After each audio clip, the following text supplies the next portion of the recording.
Now the third one, तीसरे number पे अभी आपके लिए आ रहा है यहां पे डिस्प्लेसमेंट रिएक्शन।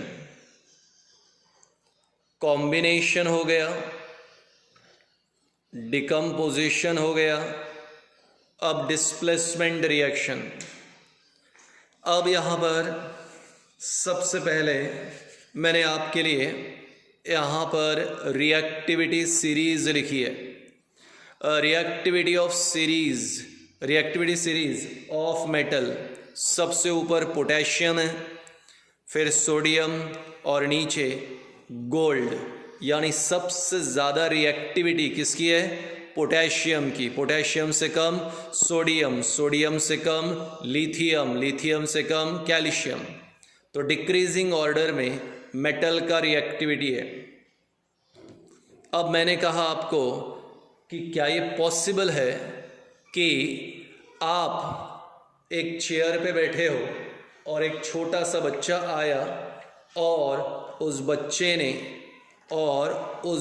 ने आपको चेयर से उठाकर फेंक दिया और आपकी जगह पर वो बैठ गया, तो आप बोलोगे नहीं सर, क्योंकि आपकी पावर उस छोटे बच्चे के कंपैरिजन में ज़्यादा है।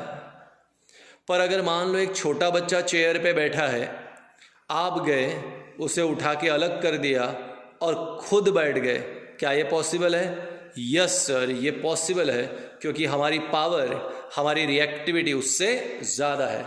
Let's take some of the example. Now here I am having CuSO4 plus Fe। I hope आपको पता है CuSO4 कॉपर सल्फेट है और कॉपर सल्फेट का कलर होता है ब्लू। आयन ये मेटल है, और ज़रा देखो कॉपर नीचे है, मेरा पेन जहाँ पे है, आयन ऊपर है, यानी आयन का रिएक्टिविटी ज़्यादा, कॉपर का रिएक्टिविटी कम। डिस्प्लेसमेंट रिएक्शन क्या कहता है? The reaction in which more reactive element replaces less reactive element. You got the product FeSO4 plus Cu। Ion का रिएक्टिविटी कॉपर से ज़्यादा है, इसलिए आयन ने कॉपर को रिप्लेस किया, बन गया FeSO4 that we call iron sulphate. Iron sulphate. Side में क्या निकल गया? Copper. So the reaction in which more reactive element replaces less reactive element is called as displacement reaction. Iron का रिएक्टिविटी ज़्यादा था, इसलिए उसने कॉपर को रिप्लेस किया, आयन सल्फेट बन गया। आयन सल्फेट का कलर है ग्रीन, यानी ब्लू कलर का कॉपर सल्फेट सॉल्यूशन अब चेंज हो गया, वो बन गया ग्रीन कलर का आयन सल्फेट। क्या हुआ? मोर रिएक्टिव आयन ने लेस रिएक्टिव कॉपर को रिप्लेस किया। The reaction in which more reactive element replaces less reactive element is called as, क्या बोलोगे?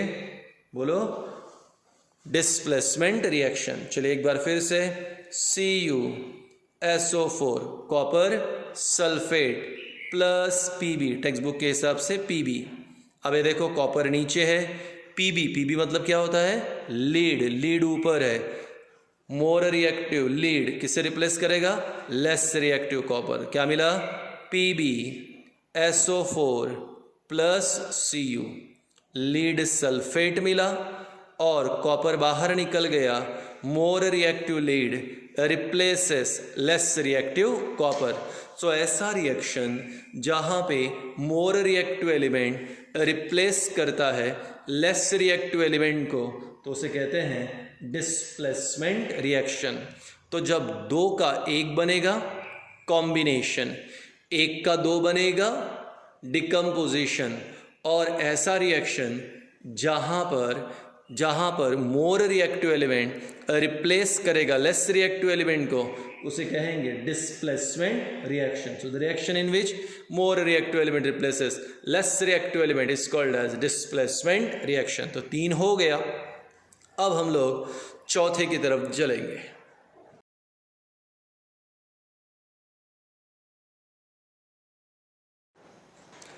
चौथा, double displacement reaction. the reaction which occurs by exchange of ions, the reaction which occurs by exchange of ions and forms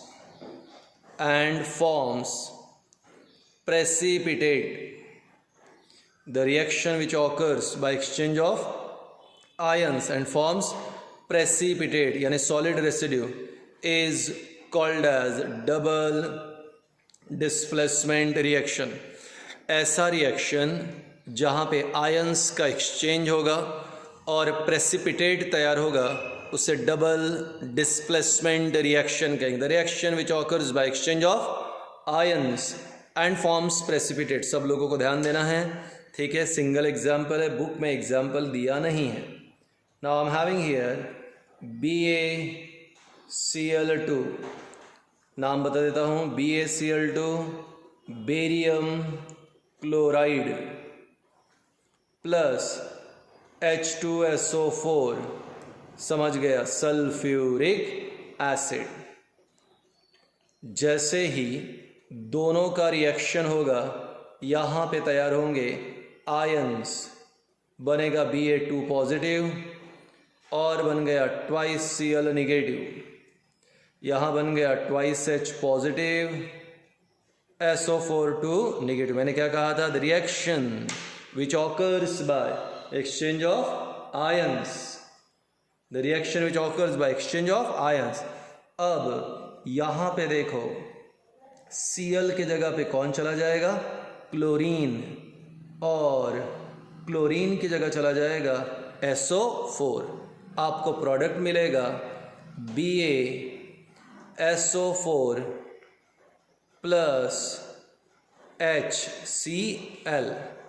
अब ज़रा मैंने BaSO4 के पास lower headed arrow दिया. Lower headed arrow का मतलब होता है फॉर्मेशन ऑफ प्रेसिपिटेट. आपको प्रोडक्ट मिला बेरियम सल्फेट.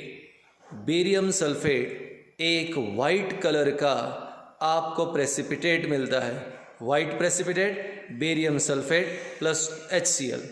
2 हाइड्रोजन, 2 से मल्टीप्लाई, 2 क्लोरीन, रेस्ट बैलेंस है.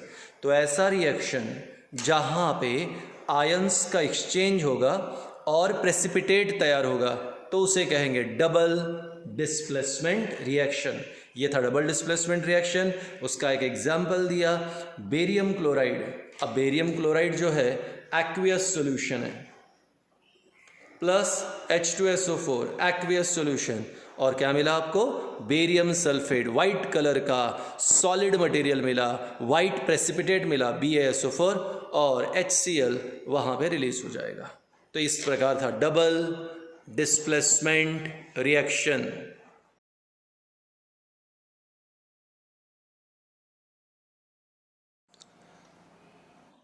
चलिए आगे बढ़ते हैं. Now here we are having the next point, that is exothermic reaction and endothermic reaction. Already हम लोग यहाँ पर स्टडी कर चुके थे 4 टाइप के reactions: combination reaction, decomposition reaction, displacement reaction और 4th नंबर पे डबल डिस्प्लेसमेंट रिएक्शन. अगर कोई है कन्फ्यूजन तो एक बार वीडियोस फिर से देख लेना पुराने. अभी हम आज के टॉपिक पे आते हैं, exothermic reaction. The reaction in which energy is liberated. The reaction in which energy is evolved or liberated. ऐसी रिएक्शन जहाँ पे एनर्जी रिलीज होती है, एनर्जी लिबरेट होती है, उसे कहते हैं एक्सोथर्मिक रिएक्शन. एग्जाम्पल के तौर पे CaO पता ही है, तीसरी बार आ रहा है इस चैप्टर में ये एग्जाम्पल। कैल्शियम ऑक्साइड, चुनखड़ी। कैल्शियम ऑक्साइड में वाटर ऐड कर दिया, you will get the product CaOH/2 plus release of tremendous amount of heat energy. Calcium hydroxide मिलेगा, large amount of heat energy liberate होगी। तो वो रिएक्शन जहाँ पे एनर्जी लिबरेट होती है, एनर्जी बाहर निकलती है, उसे एक्सोथर्मिक रिएक्शन, बुक में नहीं दिया लेकिन ये याद रखें, NaOH सॉलिड है। अगर मैंने NaOH सोडियम हाइड्रोक्साइड को पानी में डिज़ोल्व किया तो you will get the product NaOH aqueous solution plus heat. यहाँ पर भी हीट बाहर निकल रही है, exothermic reaction. Calcium hydroxide form हुआ, हीट बाहर निकल रही है, एक्सोथर्मिक रिएक्शन। अब आता है दूसरा एंडोथर्मिक रिएक्शन। वो रिएक्शन जहाँ पर एनर्जी एब्जॉर्ब होती है, एनर्जी को गेन किया जाता है, उसे endothermic reaction. So energy is absorb. तो ऐसा रिएक्शन जहाँ पे एनर्जी को एब्जॉर्ब करेंगे उसे एंडोथर्मिक। कैल्शियम कार्बोनेट है, मैंने इसे पैन में लिया और हीट किया। जब कैल्शियम कार्बोनेट को हीट किया तो प्रोडक्ट मिला CaO plus CO2 gas. Gas से लिबरेट हो गया और बन गया कैल्शियम ऑक्साइड। तो मैंने इनिशियली क्या लिया था, कैल्शियम कार्बोनेट। क्या किया, उसे हीट किया। वो रिएक्शन जहाँ पे हीट प्रोवाइड की जाती है, वो रिएक्शन जहाँ हीट को एब्जॉर्ब करते हैं, उसे कहते हैं एंडोथर्मिक रिएक्शन। तो हमारे पास दो प्रकार के रिएक्शन आ गए, एक्सोथर्मिक रिएक्शन और दूसरा एंडोथर्मिक रिएक्शन। तो अब ये एक नया कंसेप्ट आ गया, कॉम्बिनेशन रिएक्शन, जहाँ दो या दो से ज़्यादा कंपाउंड मिलके एक बनाएंगे। डिकम्पोजिशन रिएक्शन, जहाँ एक सिंगल सब्सटेंस का ब्रेकडाउन होगा, दो या दो से ज़्यादा प्रोडक्ट मिलेंगे। यहाँ पे तीसरा displacement, the reaction in which more reactive replace less reactive. चौथा double displacement, in which exchange of ions occur and formation of precipitate takes place. जहाँ पे एनर्जी एब्जॉर्ब हुआ एंडोथर्मिक, जहाँ एनर्जी लिबरेट हुआ एक्सोथर्मिक रिएक्शन। तो इस प्रकार अब तक हम यहाँ तक आ चुके हैं। अब हम अगले टॉपिक पे चलते हैं and the next topic is rate of chemical reaction. Rate of chemical reaction का मतलब होता है speed of chemical reaction. Speed, अब यानी कितने फास्ट वो केमिकल रिएक्शन होता है, how much time it is going to take for completion of this reaction, it is called as, it is nothing but rate of chemical reaction. तो जब भी हम केमिकल रिएक्शन के रेट के बारे में बात करते हैं, मतलब actually we are talking about speed, कितने फास्ट काम होता है, कितने जल्दी प्रोडक्ट मिलता है। So rate of chemical reaction means speed of chemical reaction, वो देखेंगे अभी।